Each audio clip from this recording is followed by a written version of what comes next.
Yung? Ayun, may ganun. English pa yung iba. English. Oo. Yung FY. Di ba? English. Sa Amerika, pag ikaw ay narinig na nagmura sa Amerika, bububugin ka ng Amerikano dahil ang mura sa kanila, ibang impact nun. Alam nila eh. Alam nila eh.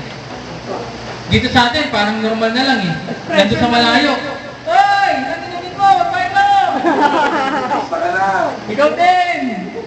Nasagutan mo eh. Parang pambati na lang siya eh, no? Expression nga kumbaga. Imbis na batiin mo ng good morning, yun ang bati niya. Sa Mobile Legends, ganyan din eh. Yung mga trash talk, di ba? Ganun-ganun na lang yun, pero wag ka may dating yun. Kaya, kung ang laman ng puso mo ay ang Kristiyano pag nataliso, di ba? In Jesus' name. Ganon ha? In Jesus' name. Kasi matapilok ka. Mudbid ka. In Jesus' name. Pero pag ano naman, maging mga lola natin dati, kung nataliso, ano yun? Yung pinagsama-sama lahat? Jesus, Mario, Joseph, no? Si Jesus, si Maria, saka si Joseph, pinagsama, tatlo. Tama? Jesus, Maria, Joseph, si Maria. Jesus, Maria, saka si Joseph, tatlo, pinagsama ng mga lola natin dati. Huwag natatalisan, Jesus, Maria, Joseph. Ganun, di ba? Pero naman, gumagamit.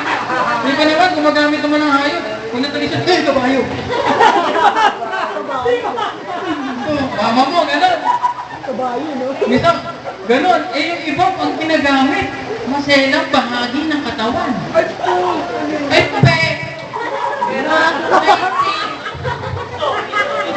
May nakarinig na ano, asan? Hinahanap.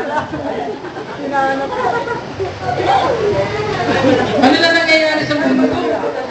Ano naglaman ng puso natin? Ano naglaman ng puso natin? Nakakatawa siya kung iisipin, pero meron siyang impact or meron siyang ginagawa na hindi natin nalalaman, yung puso natin naapektuhan. Nagiging magagalitin tayo. Tapos, nasusumpa natin yung ating kapwa. Okay? Napaka-importante. Meron. Expression, yun, visit. Okay guys, actually, hindi lang naman talaga yung mura. Basta negatibo, matik yun. Ginamit natin ang dila natin, yan po ay nag-manifest. Kaya, ang Kristiyano po, ang born again Christian, ang naniniwala sa ating Panginoon, may buhay na walang hanggan, okay? Pag tayo pinagsasalita, laging blessing. Amen? Pagpalain ka ng Panginoon. God bless you. God is good. All the time. God is good. Hallelujah. Ganon. Laglag ka sa impyerno bigla. Nasa langit ka na, natalisod ka, no? Hey! Lahat ng mga nakaputi, biglang titingin sa'yo, sabay-sabay. Yung bana yan. Yung bana, nahiya na. Yung nangaral ako tungkol sa tigin. Di ba? Tatalian ng paa, saka kamay. Tapos, iyang agis dun sa may labas. Okay? Yun yung pinangaral ko ng tungkol sa kasal, di ba? Pero ito, matindi to. Walang tigin. Yung sinasabi ng dila mo, kaya sabi dyan, pag masama ka, ang lalabas sa dila mo ay masama. Pag mabuti ka, ang lalabas sa bibig mo, mabuti. Kaya ang taong mabuti, malalaman mo kung talagang mabuti, makikita mo at malalaman mo sa lumalabas sa kanyang mga bibig. Ang dami niyang bibig, oh. Dami ng mga bibig. Okay? Yun yung ibig sabihin, nung ang puno ay mabuti, ang bunga ay mabuti.